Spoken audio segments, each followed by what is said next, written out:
నమస్తే, welcome to our channel. నేను మిసిరి.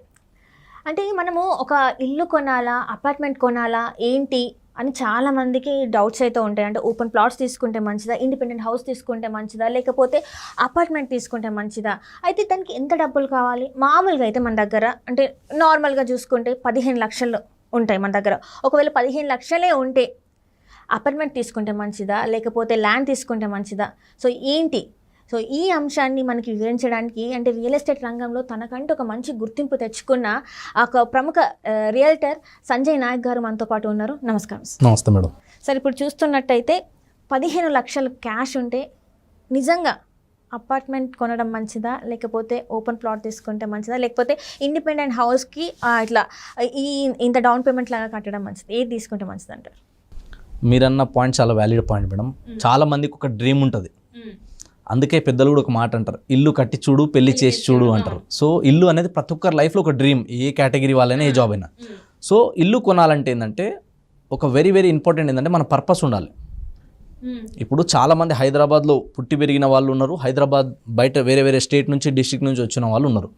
ఇప్పుడే నాకు ఉండడానికి ఇల్లు కావాలి అనుకుంటే కనుక చాలామంది ఏం చేస్తారు, రెడీ టు మూవ్ అనే దాంట్లో ప్లాన్ చేస్తారు. కానీ ఇప్పుడు హైదరాబాద్ మొత్తంలో ఎక్కడ చూసుకున్నా కూడా 15 లక్షల్లో ఎక్కడ కూడా ఇల్లు రాదు, ప్లాట్ కూడా రాదు హైదరాబాద్ మొత్తం. కాకపోతే చాలా మందికి ఏంటంటే ఒకవేళ మంచి శాలరీ ఉంది, మంచి ప్యాకేజ్ ఉంది, లోన్ ఎలిజిబిలిటీ వస్తుంది అన్నప్పుడు వాళ్ళు ఏం చేస్తారు, ఆ అమౌంట్లో డౌన్ పేమెంట్ కట్టేసి మిగతా అమౌంట్ లోన్కి వెళ్ళి దాని నుంచి ఇల్లు కొనుక్కోవచ్చు. ఇల్లు కానీ అపార్ట్మెంట్లో ఫ్లాట్ కానీ తీసుకోవచ్చు. కానీ అక్కడ ఆల్రెడీ 15 లక్షలు మనం పెట్టి నెల నెల అంత అమౌంట్ కడుతున్నాం కదా, ఇది వెరీ వెరీ ఇంపార్టెంట్ చూసుకోవాలి. అంటే మనం ఎన్ని సంవత్సరాలు కడుతున్నామో దానికి రేట్ ఆఫ్ ఇంట్రెస్ట్ ఎంత అవుతుంది అన్నది క్యాలిక్యులేట్ చేసుకోవాలి.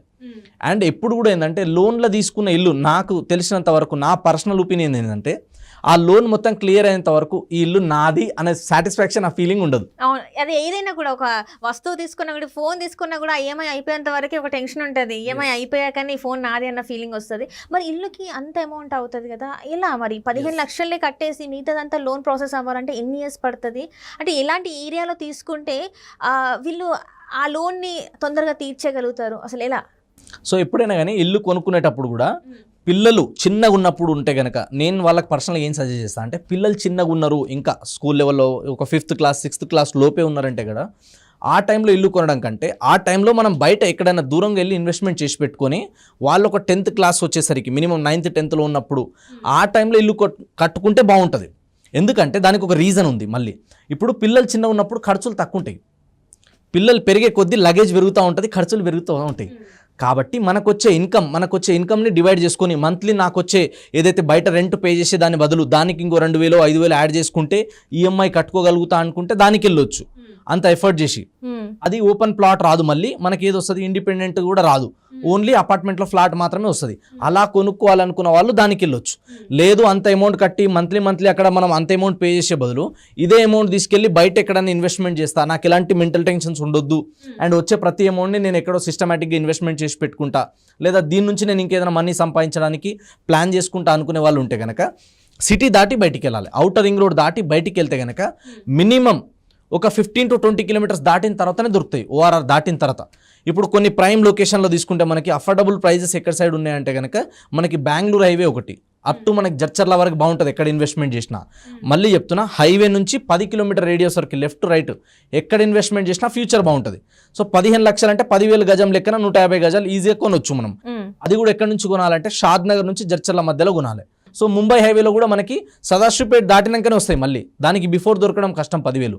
ఎందుకంటే సంగారెడ్డి వరకు ఆల్రెడీ గజం 30,000 40,000 కూడా ఉన్నాయి కొన్ని ప్రైమ్ లొకేషన్లో.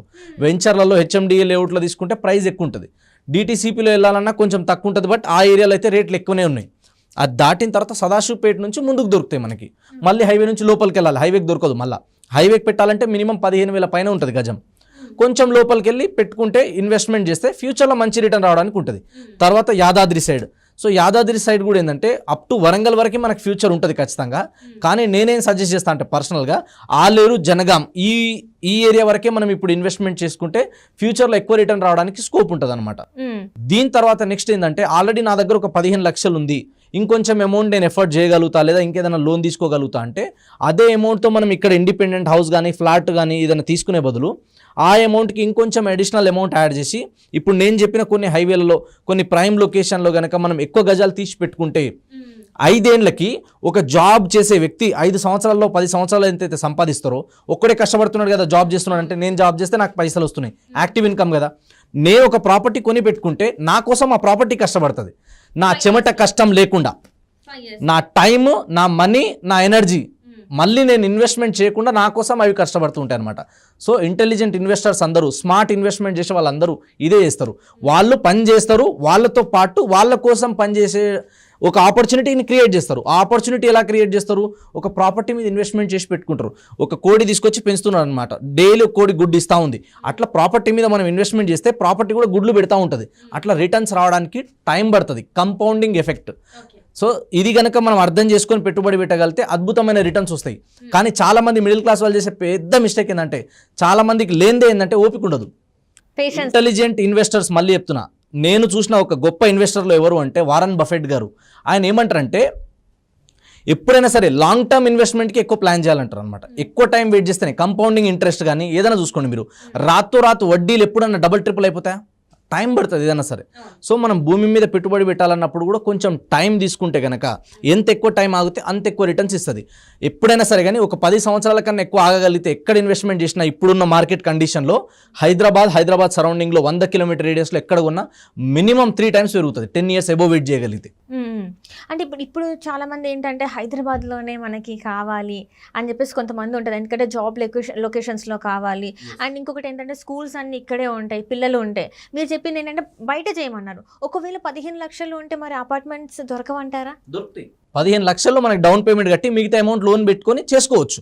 అంటే వాళ్ళ నీడ్ని బట్టి, వాళ్ళకున్న రిక్వైర్మెంట్ని బట్టి వాళ్ళు ప్లాన్ చేసుకోవాలి. ఇప్పుడు 15 లక్షలే ఉన్నాయి, నేను అంత రిస్క్ చేయదలుచుకోవాలి అనుకుంటే ప్లాట్ సైడ్ వెళ్తే తక్కువ బడ్జెట్లో మనకు మంచి ప్లాట్స్ వచ్చేస్తాయి. లేదు మనకు వచ్చే రెంట్ మనం పే చేసేదానికి ఇంకో 5,000 యాడ్ చేసుకుంటే కనుక మనకు ఫ్లాట్ వస్తుందంటే అలా వెళ్ళొచ్చు. Depends upon customer. ఎప్పుడైనా కానీ వాళ్ళకున్న రిక్వైర్మెంట్, వాళ్ళ దగ్గర ఉన్న బడ్జెట్, వాళ్ళకున్న పర్పస్, దీన్ని బేస్ చేసుకుని వాళ్ళు ఇన్వెస్ట్మెంట్ చేయాలి. సో దానివల్ల వాళ్ళకి రిటర్న్ ఆన్ ఇన్వెస్ట్మెంట్ అనేది బాగుంటుంది. ఇప్పుడు ఇక్కడే ఉండాలి అన్నప్పుడు, నాకు వేరే ఆపర్చునిటీ లేనప్పుడు ఖచ్చితంగా లోన్ తీసుకోవాల్సిందే, ఖచ్చితంగా ఉండాల్సిందే. అండ్ సిటీ అవుట్స్కట్లో వెళ్తే కూడా ఏంటంటే సిటీ అనేది రోజు రోజుకి ఎక్స్పాండ్ అవుతూ పోతుంది అనమాట. సో నేను చాలాసార్లు చెప్తా, రియల్ ఎస్టేట్లో నాకు నచ్చిన బాగా ఒక మంచి కొటేషన్ ఏంటంటే, ఎక్కడైతే సిటీ ఎండ్ అవుతుందో అక్కడ నుంచి ఇన్వెస్ట్మెంట్ చేయడం స్టార్ట్ చేయాలి. నా గురువు నాకు నేర్పించింది ఏంటంటే, రియల్ ఎస్టేట్లోకి వచ్చిన తర్వాత ఎక్కడైతే లైట్లు ఎండ్ అవుతున్నాయో అక్కడ నుంచి ఇన్వెస్ట్మెంట్ చేయడం మొదలు పెట్టాలన్నారు. ఎందుకంటే లైట్లు అక్కడ ఎండ్ అవుతున్నాయంటే నెక్స్ట్ లైట్ అక్కడ స్టార్ట్ అవుతుంది. సో అలాగే ఇంకొక పాయింట్ ఏంటంటే, ఎక్కడైతే మనం ఇన్వెస్ట్మెంట్ చేస్తున్నామో కనీసం అక్కడ నుంచి చూస్తే లైట్లు కనిపించాలి మనకి, దూరంగానైనా సరే. సో సిటీ ఎక్స్పాండ్ అవ్వడానికి ఛాన్సెస్ ఉంటాయి. సో దానివల్ల మనం ఇన్వెస్ట్మెంట్ చేసేటప్పుడు దీన్ని దృష్టిలో పెట్టుకొని ఇన్వెస్ట్మెంట్ చేస్తే ఫ్యూచర్లో మంచి రిటర్న్ రావడానికి ఎక్కువ ఛాన్సెస్ ఉంటాయి. Right sir, right. Thank you so much sir. అంటే 15 lakhs ఉంటే ఎలా ఇన్వెస్ట్ చేయాలి,